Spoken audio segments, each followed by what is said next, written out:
Yaani wachambuzi wengi wanatamani kuona Yanga ikiwa ichukue ubingwa. Wachambuzi wengi wanatamani kuona Yanga ikiwa ichukue ubingwa ili wapate siweza kuzungumza.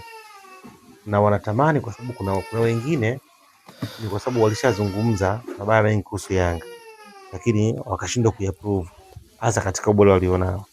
Na kuna wengine nishazungumzaga, kuna wengine ni zile chuki tu. Kwa nini pale nafanikiwa sana? Unaona? Kuna wengine kwa nini nikimpigia simu apokee? Unajua kwa hiyo sasa wewe ni rahisi kuweza kupageti vitu. Kwa sababu inawezekana ukasema Yanga na mechi ngumu hizo, alafu simu unakwenda unamuondoa. Wakati wote na mechi 5. Alafu huyo ambaye unamuondoa yuko nyuma kwa point kuliko wewe ambaye unamsema na mechi ngumu. Si unanielewa? Yaani unaipa Yanga mazingira magumu kuchukua ubingwa wakati ndio yuko mbele. Yuko ambaye ameacha nyuma kwa point ngapi? Point 2. Kwa hiyo ukiwa unafikiria sana utagundua nini ambacho kinachotengenezwa. Yaani aliye mbele